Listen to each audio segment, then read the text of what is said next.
Becky will be giving us a little bit of background on teaching in Hong Kong. Sid will be focusing on Colombia, and Mira will be focusing on Taiwan. Each of them has first-hand experience there, but well, thank you for having me. So I just want to preface this with that my work experience in Hong Kong is actually quite limited. I taught like a few summers between the ages of like 17 and 21, but I grew up in Hong Kong, and both of my parents are teachers, so I had that kind of environment. So if you have any questions, okay. So this is a basic overview. We're going to talk about basic stats and facts. And then I basically divided schools into 3 different categories. We have local schools, international schools, and then private tutorial centers or private language schools. And then the last page I've got some resources that you find. That might be helpful. So first of all, where is Hong Kong? No, it's not in Japan. It is in southern China. So right down here. And this is a very kind of simple map of what it looks like. It's basically part of the special administrative region is connected to mainland China, and then there are several islands surrounding it. So it is part of China, but it is a special administrative region, which means it has a different legal system, different currency, different education system, different official languages, etc., etc. So, basic stats. So Hong Kong, as of 2014, had a population of 7.2 million. It's very, very dense. There's a lot of people in a very, very small amount of space. If you think Toronto is dense, it is not dense, I promise you. So there are 2 official languages, those being English and then Chinese. Most people speak Cantonese. The unemployment rate is 3.3%, so it's very low. GDP per capita is 50,000, roughly, Canadian dollars. Mean temperature range is between 16.3 degrees in winter and then 29.8 in summer. So it's pretty warm, it's very temperate, it's extremely humid. It's very, very humid. Like, Toronto is not humid. Hong Kong is humid. So with the humidity, sometimes I feel like you're walking, you walk out of the airport, out of the airplane, and it is literally like you are just walking into a wall of water. And then, as you can see, the mean humidity range is between 67% and 87% in winter, as in summer. But I mean, it goes up to as high as like 90%. So it's hot. And then, good thing, the maximum tax bracket is 16%. So I know a lot of people here are going to be wanting to pay off their own staff. So if you're looking for low taxes, that's not low taxes. Okay. So the first sort of teaching context I have is teaching in local schools. So what I mean by local schools are schools that follow the Hong Kong curriculum. The basic structure is quite similar to here. So you have like 3 years of kindergarten, which is kind of different from here. And then you have 6 years of primary, 6 years of secondary. Primary and secondary education are paid for by the government. And then I think schooling is mandatory up to Form 3, which is basically 9 years of schooling is mandatory. So there are 3 types of local schools. We have, this is kind of interesting and kind of complicated, and I think it's very unique for Hong Kong, but we have government schools, which are basically like funded by the government and operated by the government. Then we have aided schools, which I think actually make up most of the schools in Hong Kong. So these are schools that are run by different bodies, but are funded by the government. And then finally, we have private schools, which teach the local curriculum, but may or may not be government funded. Kind of complex. Most schools are Cantonese medium of instruction, but some schools also teach English as the medium of instruction. The average class size in 2015 was 27 in primary and then 28.7 in secondary. I know my first grade class, the max was like 45. I think it's been reduced since then. I was in grade 1 in 96, so it's gone down since then. So what do you need? So if you want to teach in local schools in Hong Kong, the government has something called the NET scheme, which is basically their way of trying to get native English speakers to teach in schools in Hong Kong. they have different different necessary qualifications depending if you're teaching primary or secondary. Basically, if you want to teach in a primary school, you need to have native speaker and native speaker like proficiency. So I'm sure everybody here would qualify on that basis. And then you do get preference if you have ESL or EFL teaching experience. There's several different categories of how they hire people and how they look through your qualifications. If you have a TESOL or a TEFL cert, you're like up in the ranks. So it's good to get TESOL or TEFL certification as well. Could you just quickly open a bracket and explain EFL as opposed to ESL? Sure. For those who might be new to that term. Sure, so by ESL, so I'm technically an ESL teacher. I teach English as a second language in a place where English is the dominant language. EFL would be if I were to be teaching English in Korea, so I'm teaching English in a place where English is not the dominant language. So if you've taught English as a second language here, or you've taught English abroad, then you will have ESL or EFL experience. And what does the F stand for? Foreign. Yeah, so English is a foreign language. So monthly salary range. So depending on, I guess, your qualifications and where you fit in their categories, you could make between 4,199 Canadian dollars to 8,529 Canadian dollars. So from what I understand, that's quite high. I'm not sure. It's very high, yeah. So that's your monthly salary range, yeah. How do you get 8,000? Great question. I would assume you'd be a principal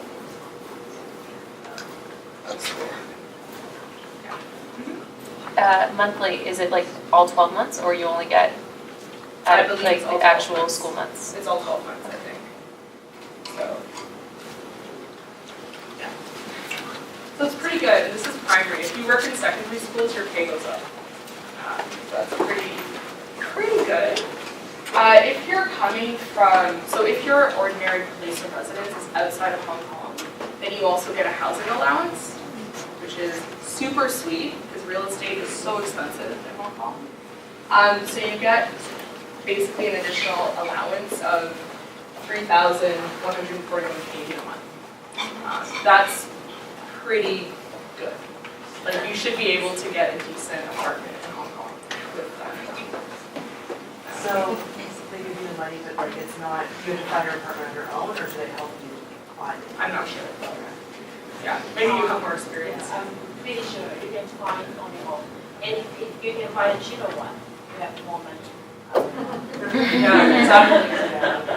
From my friend's experience, I know they can do it on your own. It's not something that can survive, but a lot of regions in the Middle East, they provide everything included, and it's paid higher. Okay, yeah, for sure. In all honesty though, I wouldn't worry about finding an apartment in Hong Kong. It's not hard. Most people speak English. I don't think you'll encounter any difficulties doing that. The thing I would worry about in Hong Kong is your rent. It's super expensive. Again, Toronto isn't really expensive compared to Hong Kong. It's very cheap. So that's the thing I'm the most concerned about. Anyway, so these are the basic categories that you can get hired under. I think for primary, there are 6 different categories. Basically what happens is they pick people from the first 2 categories, and then they can't find enough candidates from the first 2 categories, and they go further down the list to the other categories. So if you're in the first category, you need a BA in English. So either English Lit, Language Studies, Linguistics, or English as a Modern Language from university. You need a teacher training qualification, so I guess you need your OCT or your BEd or your MTs, whatever you have. And then you also need to have a TEFL or a TESOL qualification. So you need that additional cert to be in the first category. If you fall under category 2, so then category 2, you need a bachelor degree in any subject. You need basically a BEd or an MT, some sort of teacher certification. And then finally, you need TESOL or TEFL qualifications. So they're really, with these positions, obviously you're teaching English as a language, so they emphasize that you have some language teaching training, English teacher training as well. And then category 3, it's a BA in any subject, and then a recognized teacher training qualification, and a TESOL or TEFL qualification. But that seems, the difference is this one, if they need it to be in primary education, this one can be in primary, secondary, whatever. So they obviously prefer for people who are trained to teach primary school kids to teach primary school kids. And the role of these teachers is teaching English. Yeah, so you're probably, from what I understand, again, I'm not too familiar, I haven't taught through this scheme, but from what I understand, you would be teaching, like you would be the net teacher in the school. So you'll be teaching several different classes. The kids might come to you once or 3 times or 4 times a week. And then that's the only thing you teach is English as a second language, essentially. So then, if you want to work in a secondary school, again, you need native speaker and native speaker level competence. And then you'll have preference if you have ESL or EFL teaching experience. The pay is a little bit higher, or did this not copy correctly? Yeah, the pay is a little bit higher. So you can earn between $4,199 Canadian a month and $10,246. So I would assume at the 10,000 level, you're like a principal of the school. I'm not totally sure, but that's what I would assume. Yeah. You said that the tax bracket was 16%, right? Yeah. So is that include the tax bracket, or is that a pre-tax? This is pre-tax. Yeah. And then again, you also get the special allowance for housing and other stuff. Okay. So in terms of the first 2 categories for hiring, so to fall into category 1, you need a BA in English, Lit, Language Studies, Linguistics, Modern Language, or a BEd with an English or Modern Languages major. You also, PGDE, so a PGDE is basically the Hong Kong equivalent of a BEd or an MT, so you need your teacher certification. Then you need a TESOL, TEFL qualification, so you need a TESOL or TEFL cert. And finally, you need at least 1 year's teaching experience. So teaching in international schools. So if you're working in an international school in Hong Kong, you'll basically be teaching curriculum of other places. So you won't be teaching the local curriculum. There are 51 international schools in Hong Kong. There are a lot. Some schools fall under what's called the English Schools Foundation, so they operate a lot of international schools in Hong Kong.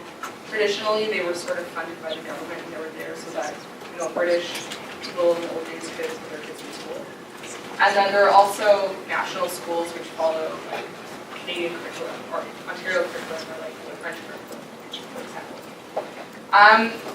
So your students will be Hong Kong Chinese students, Hong Kong non-Chinese students, as well as third culture kids. So third culture kids are basically kids who move around a lot and often live in places where their parents are not.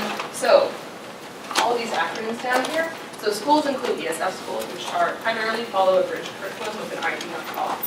Then we have Canadian International School, which follows Ontario curriculum. Delia School of Canada, which follows Ontario curriculum, and then Christian Alliance International School. I think they follow Alberta or Saskatchewan, I'm not sure. We have Hong Kong International, Chinese International, German Swiss International, Australian International, etc. So there are a lot of international schools in Hong Kong. In general, your pay is very good and you get very good benefits. I would say probably higher than working at a local school.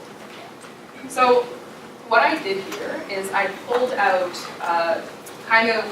this came from the website of the school I went to high school at, so Canadian International School, and I pulled out their minimum job requirements as well as the salary benefits. Can you see it, or do you want me to read through it?